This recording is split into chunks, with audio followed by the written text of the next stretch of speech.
శ్రీ గురుభ్యో నమః. శుభం వ్యాతం. రాశి ఫలాల గురించి మాట్లాడుకుంటున్నప్పుడు 2018 జనవరి వస్తోంది. సో ఈ కొత్త సంవత్సరం ఒక 12 రాశుల్లో ఉన్న 27 నక్షత్రాలకి ఏ విధంగా ఉన్న విషయాన్ని మాట్లాడుకుంటున్నప్పుడు మొట్టమొదటిగా మేషరాశి. ఈ మేషరాశిలో మనకేంటంటే 3 నక్షత్రాలు కనిపిస్తాయి. ఒక్కొక్క రాశిలో 3 నక్షత్రాలు 9 పాదాలు మనకు కనిపిస్తాయి.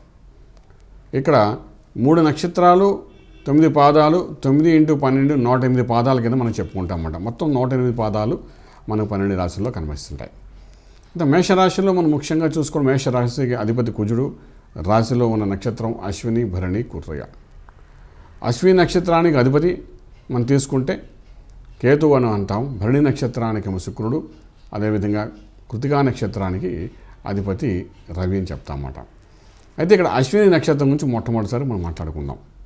ఈ అశ్విని నక్షత్రానికి ఎప్పుడైతే కేతు అధిష్టాన దేవత ఉన్నాడో, ఈ కేతు అధిష్టాన దేవత అయినప్పుడు 2018 సంవత్సరంలో ఏ విధంగా ఉంటుంది, జనవరి మాసంలో ప్రత్యేకంగా ఎలా ఉంటుంది అనే విషయానికి వచ్చేటప్పుడు మనకు కేతు అధిష్టాన దేవత అయి ఉండి ఈ మేషరాశికి కేతు నక్షత్రానికి అధిపతి అయినటువంటి గణపతి మనకి ఎప్పుడైతే మనం దృష్టిలో పెట్టుకుంటాం, అధిష్టాన గణపతి కాబట్టి గణపతి దృష్టిలో పెట్టుకుంటే ఒక సన్మార్గంలో ముందుకు వెళ్ళడానికి గణపతి మంత్రాన్ని సాధన చేసుకుంటూ ఎప్పుడైతే మనం ముందుకు వెళ్తామో సత్ఫలితాలు వచ్చే అవకాశం కనబడుతుందన్నమాట. గణపతి తత్వాన్ని దృష్టిలో పెట్టుకుంటూ ఎవరైతే సాధకుడిగా ముందుకెళ్తారో అశ్విని నక్షత్రాధిపతులు, వాళ్ళకి ఒక చక్కటి మార్గం కనబడే అవకాశం ఉంటుందన్నమాట. మూలాధారంలో గణపతి తత్వం ఉందని మనం చెప్పుకుంటాం కాబట్టి మూలాధారం అంటే శరీరంలో ఉన్న మూలాధారం అంటే వెనుక భాగము, వెన్నుపూస కింద భాగం మూలాధారం అంటాం కాబట్టి అక్కడ గణపతి తత్వం ఉంటుందని చెప్తాం కాబట్టి ఎప్పుడైతే గణపతి మంత్రాన్ని సాధన చేసుకుంటూ వెళ్తారో మూలాధారం నుండి షట్చక్రాలు దాటి జ్ఞాననేతంతో మోక్ష మార్గం కనబడుతుంది. ఇక్కడ ఈ మోక్షం అంటే ఏంటంటే ఈ లౌకిక ప్రపంచంలో బతకనేర్చడానికి కావాల్సినంత బలం. కష్టాలన్నది ప్రతి ఒక్కరు ఉంటాయి కదా, కష్టాన్ని సులువుగా దాటడానికి కావలసిన బలాన్ని ఇచ్చేది ఏమిటంటే అశ్విని నక్షత్రం వారికి గణపతి ఆరాధన చెప్తామన్నమాట. సో 2018 సంవత్సరంలోని వాళ్ళు గణపతి ఆరాధన చేసుకుంటూ ముందుకు వెళ్ళడానికి ప్రయత్నం చేయగలిగితే అశ్విని నక్షత్రం వాళ్ళకి సునాయాసంగా అష్ట కష్టాలు ఏవైతే అనుకుంటామో, గ్రహాల వల్ల వచ్చే పీడనం ఏదైతే అనుకుంటామో ఆ పీడనాన్ని కొంతవరకు అధిగమించి యోగ మార్గంలో వెళ్ళడానికి అవకాశం ఉంటుందన్నమాట. అయితే ఇక్కడ ఇంకొక విషయం ఏంటంటే ఈ మేషరాశి వారికి శని, రాహు, గురుడు ఈ 3 గ్రహాల యొక్క ప్రభావం ఏ విధంగా ఉంది. ఎందుకంటే ముఖ్యంగా ఆ 3 గ్రహాల వల్లనే కొంత మార్పులు జరుగుతాయి. కుజుడైన వాడు వైవాహిక జీవితం గురించి చెప్తుంటాడు కాబట్టి ఈ మేషరాశికి మనం తీసుకుంటే మేషం నుండి చూస్తే మేషం, వృషభం, మిథునం, కర్కాటక, సింహం, కన్యా, తుల అంటే 7వ భాగం.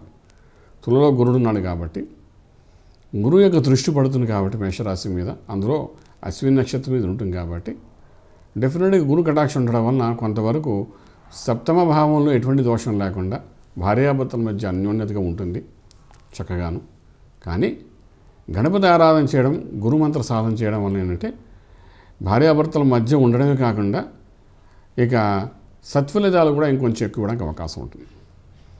అదేవిధంగా రాహు ప్రభావం ఎలా ఉంటుందంటే చతుర్థంలో రాహు ఉన్నాడు కాబట్టి, రాహు అర్ధాష్టమి రాహువుగా ఉన్నాడు కాబట్టి పీడిస్తాడు కాబట్టి తల్లి విషయంలో కొంచెం జాగ్రత్త తీసుకోవాల్సిన అవసరం పడుతుంది కాబట్టి దాని తగ్గ ప్రయత్నాలు చేసుకోగలిగితే బాగుంటుంది చెప్పగలుగుతాం. అదేవిధంగా మనకు ఇంకొక విషయం శని యొక్క ప్రభావం ఏ విధంగా ఉందని చూసుకుంటే భాగ్యస్థానంలో శని ఉన్నాడు కాబట్టి, భాగ్యం అంటే ధనువు రాశిలో ఉన్నాడు కాబట్టి ఇక్కడ భాగ్యాన్ని కొంతవరకు ఆటంకం కలిగించే స్థితిలో ఉన్నాడు కాబట్టి ఏ విషయమైనా ఏ ఆర్థిక బలం కానీ ఏదైనా మనం సంపాదించాలనుకున్నప్పుడు ఒక మార్గం కాకుండా 2-3 మార్గాల్లో ప్రయత్నం చేయగలిగితే ఒక మార్గం ఆటంకం కలిగిన రెండో మార్గం ద్వారా అయినా కొంత ధనాన్ని సంపాదించుకోవడానికి అవకాశం ఉంటుంది అన్నమాట. సో అశ్విని నక్షత్రం వల్ల చేయవలసిన అంటే 2 రకాలుగా ఆదాయం సంపాదించుకోవడం ప్రయత్నం చేయాలి. మార్గం సరైనదే ఉండాలి, గురుమంత్రం చేసుకుంటూ ఉండాలి, గణపతి ఆరాధన చేసుకోగలిగితే రాజమార్గంలో రాజయోగం పొందగలుగుతారు. మేషరాశిలో రెండవదైనటువంటిది భరణి నక్షత్రం.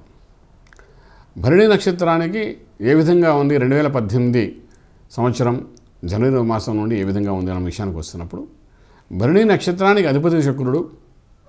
శుక్రుడు అంటే ఇక్కడ అమ్మవారు అంటాం.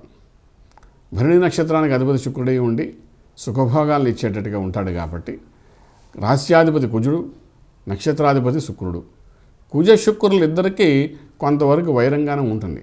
అంటే తన సొంత ఇంట్లోనే వాళ్ళు కొంతవరకు భరణి నక్షత్రం వాళ్ళకి కొంత వైరంగా ఉండే అవకాశం ఉంటుందన్నమాట. అంటే ఈ నక్షత్రంలో పుట్టిన వాళ్ళకి సహజంగా వాళ్ళు తీసుకుంటున్న నిర్ణయాల మీద వాళ్ళు కొంతవరకు బలహీనంగా ఉండడానికి అవకాశం ఉంటుందన్నమాట. సో ఈ నిర్ణయానికి మరో బలబోధం చేయడానికి గోచారం అనేది, అనుగ్రహం అనేది ఉండాలి ఇక్కడ. సో భరణి నక్షత్రం వాళ్ళకి ఈ సంవత్సరంలో ఎలా ఉంటుందంటే గోచార ఫలితాల్లో చూసుకునేటప్పుడు నక్షత్రానికి చతుర్థంలో రాహు ఉన్నప్పటికీ రాహు శుక్రుడికి మిత్రతత్వం కలిగిన వాడు కాబట్టి కొంతవరకు ఇల్లు వాకిలి వాహనం కొనడానికి ప్రయత్నం చేస్తూ అప్పు చేసి అది తిరిగి తీర్చే విధానంలోని కొంతవరకు కష్టం కలిగేటట్టు చేసే అవకాశం ఉంటుంది. వాహనం కొంటారు భరణి నక్షత్రం వారు, ఇల్లు కొంటారు, అలాగే సామాన్లు కొంటారు, మళ్ళీ అక్కడ కొంత బలహీనపరిచే అవకాశం ఉంటుంది. అప్పు రూపంలో తీసుకుని బాధ పెట్టేటట్టుగా కనిపిస్తుంది. భరణి నక్షత్రాధిపతి శుక్రుడికి గురుడికి పడదు కాబట్టి సమముజ్యులు కాబట్టి సప్తమ భావంలో ఉండే కలత్ర భావం అంటే భార్య స్థానం, భర్త స్థానంలో మాత్రం వీళ్ళకి సంవత్సరం కొంతవరకు అంటే సెప్టెంబర్ వరకు కొంత చిరాకులు పరాకులు ఉండే అవకాశం బాగా కనిపిస్తుంది. తర్వాత భాగ్యంలో శని కూర్చుని ఉన్నాడు. శుక్రుడికి శనికి మంచి మిత్రత్వం ఉంటుంది కాబట్టి భాగ్యంలో శని కూర్చున్నప్పటికీ ఒక రకంగా మిత్రభావం కలిగిన మిత్రుడు అక్కడ కూర్చున్నాడు కాబట్టి కించింత దోషం ఉన్నప్పటికీ ఫలితాన్ని ఇవ్వడానికి ప్రయత్నం చేస్తాడు. అంటే మనకు రావాల్సిన భాగ్యంలో ఆ 10 రూపాయలు వెళ్ళిపోయినా మిగిలిన 90 రూపాయలు ఇవ్వడానికి ప్రయత్నం చేస్తాడు. ఇంకా అక్కడ ఆటంకం కలిగే అవకాశం కొంత తక్కువగా ఉంది చెప్తామన్నమాట. భరణి నక్షత్రం వాళ్ళు ఏం చేయాలంటే ఇక్కడ అమ్మవారి స్వరూపంగా మనం భావించాం కాబట్టి శ్రీచక్ర ఆరాధన చేయడం, కుంకుమార్చన చేయడం, అభిషేకాలు చేసుకోవడం, అమ్మవారి యొక్క మూలమంత్రంతో సాధన చేయడం, ఇటువంటి ప్రక్రియ కానీ చేసుకోవడం ప్రయత్నం చేయగలిగితే ఈ అమ్మవారి యొక్క కటాక్షంతో ఈ శని యొక్క ప్రభావంలో జరిగే కొంత నష్టం ఏమైనా ఉంటే అది గురువు వలన సప్తమ భావం గురు ప్రభావంలో కొన్ని మంచితనానికి పోయి నష్టపోయే స్థితి ఏదైనా ఉంటే దాన్ని అధిగమించు. చతుర్థంలో ఉన్న ఇల్లు వాకిలి వాహనంతో తల్లి విషయంలో కూడా జాగ్రత్త తీసుకోవాలి కాబట్టి వీళ్ళు అలాగా ఇంట్లో ఉన్న వాళ్ళతో కొంచెం ఇబ్బందులు ఏమైనా ఉంటే వాటిని అధిగమించడానికి చేస్తూ చదువు విషయంలో కూడా ఎటువంటి ఆటంకం కలగనీయకుండా కొంతవరకు ఉన్నతమైన చదువులు వెళ్ళే వాళ్ళకి ఆ చదువుకు తగ్గట్టుగా ఫలితాన్ని ఇస్తూ ఈ విధంగా ముందుకు తీసుకురావడానికి సంపూర్ణ దోహదం చేస్తుంది. కాబట్టి నిత్యము అమ్మవారి యొక్క ఆరాధన, అది చండీ మంత్రం అనుకోండి, అలాగే శ్రీచక్ర ఆరాధన అనుకోండి, కుంకుమార్చన అనుకోండి, ఏదో ఒకటి ఒక మంత్ర సాధనతో నిత్యం చేసుకుంటూ ముందుకు వెళ్ళడానికి ప్రయత్నం చేయగలిగితే ఈ 2018 సంవత్సరంలో జనవరి నుండి ఫలితాలు వస్తూ రాజమార్గంలో రాజ్యం పొందగలుగుతారు. కృతికా నక్షత్రం మొదటి పాదం అనేది మేషరాశిలో ఉంది. రాశ్యాధిపతి కుజుడు, కృతికా నక్షత్రాధిపతి రవి. రవి కుజుడు ఇద్దరికీ మంచి మిత్రత్వం, ఇద్దరు 2 అగ్నిత్వ గల గ్రహాలు కాబట్టి ఆ మిత్రత్వంతో మొదటి పాదంలో ఉన్న వాళ్ళకి ఓ రకంగా చెప్పాలంటే ఫలితం అనేది జాగ్రత్తగా మంచి ఫలితాలు ఇచ్చే అవకాశం ఉంది. ఎందుకంటే ఇంటి యజమాని తన నక్షత్రం 2 ఒకటే. అంటే ఇక్కడ ఎలా ఉంటుందంటే ఒక ఇంట్లో మనం ఉన్నప్పుడు ఆ ఇంటి యజమాని మనకు మంచి మిత్రుడే ఉన్నాడు అనుకోండి, హాయిగా ఆ ఇంట్లో రెంట్ ఇచ్చినా ఇవ్వకపోయినా, ఒక పూట లేట్ అయినా, ఒక మంచి పోతే చెడు జరిగినా అన్నిటికీ అనుసంధానం చేస్తూ ఆ యజమాని మీకు ఎప్పుడూ ఇబ్బంది పెట్టకుండా ఉంటాడు, మంచి స్నేహితుడై ఉంటే. అలాగా కృతికా నక్షత్రం మొదటి పాదానికి మాత్రం ఈ మేషరాశిలో ఉన్న వాళ్ళకి కుజుడు రవికి మంచి మిత్రత్వం ఉంది కాబట్టి సహజంగా బలం ఎక్కువగానే ఉంటుంది. అటువంటి ఈ కృతికా నక్షత్రానికి చతుర్థంలో రాహు, అదేవిధంగా సప్తమంలో గురుడు, అదేవిధంగా భాగ్యంలో శని, ఈ ముగ్గురు కూర్చుని ఉన్నారు. వీళ్ళిద్దరూ కూర్చున్నప్పుడు అంటే రవికి అధిపతి రవి అయి ఉన్నాడు కాబట్టి రవి నక్షత్రానికి శనికి పడదంటాం కాబట్టి భాగ్యస్థితిని భంగపరుస్తాడు శనీశ్వరుడు. అంచేత ఈ కృతికా నక్షత్రం అంటే మేషరాశిలో ఒక కృతికా నక్షత్రం వాళ్ళకే శని యొక్క పీడనం కనబడుతుంది.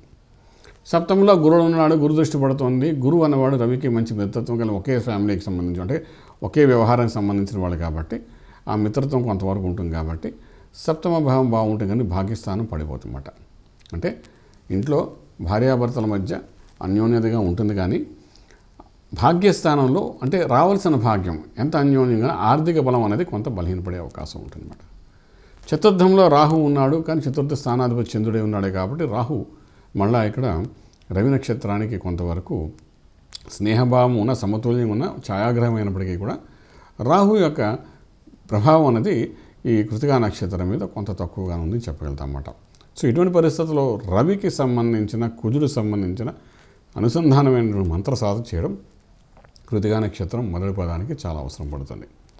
అందులో భాగంగా అటు సుబ్రహ్మణ్యేశ్వర స్వామి ఆరాధన కానీ సూర్య ఆరాధన కానీ చేయడానికి ప్రయత్నం చేసుకుంటూ నిత్యము ముందుకు వెళ్ళడానికి ప్రయత్నం చేయగలిగితే ఈ రవి నక్షత్రం వాళ్ళకు ఒక స్టేటస్ కోసం ప్రయత్నం చేస్తుంటారు. ఈ సంవత్సరం ఆ స్టేటస్ అనుకున్న విధంగా రావడానికి ప్రయత్నం చేస్తున్నారు. ఒక ఉన్నతమైన పదవి కోసం కానీ, ఉన్నతమైన స్థాయి కోసం కానీ, ఉద్యోగంలో ఒక మంచి మార్పు కోసం కానీ, చదువులో ఒక ఉన్నతమైన కాంపిటేటివ్ ఎగ్జామ్స్ కానీ వెళ్ళడానికి ప్రయత్నం చేసే దాంట్లో చక్కటి సత్ఫలితాలు కలబడే అవకాశం ఉంది. కృతికా నక్షత్రం మొదటి పాదం వారికి ఆ విధంగా ప్రయత్నం చేస్తూ నిత్య సుబ్రహ్మణ్యేశ్వర స్వామి యొక్క ఆరాధన, అదేవిధంగా నిత్యము వీలైనంత వరకు రవికి సంబంధించి సూర్య ఆరాధనతో పాటు సూర్య ఆరాధన చేసుకుంటూ ముందుకు వెళ్ళడానికి ప్రయత్నం చేయగలిగితే రాజమార్గంలో చక్కటి రాజయోగాన్ని పొందడానికి అవకాశం ఉంది. ఈ సంవత్సరం 2018 అద్భుతమైన సంవత్సరంగా పరిగణించడానికి అవకాశం ఉంటుందని చెప్పగలుగుతాం. శుభం భూయాతు. Please subscribe our YouTube channel M6 TV.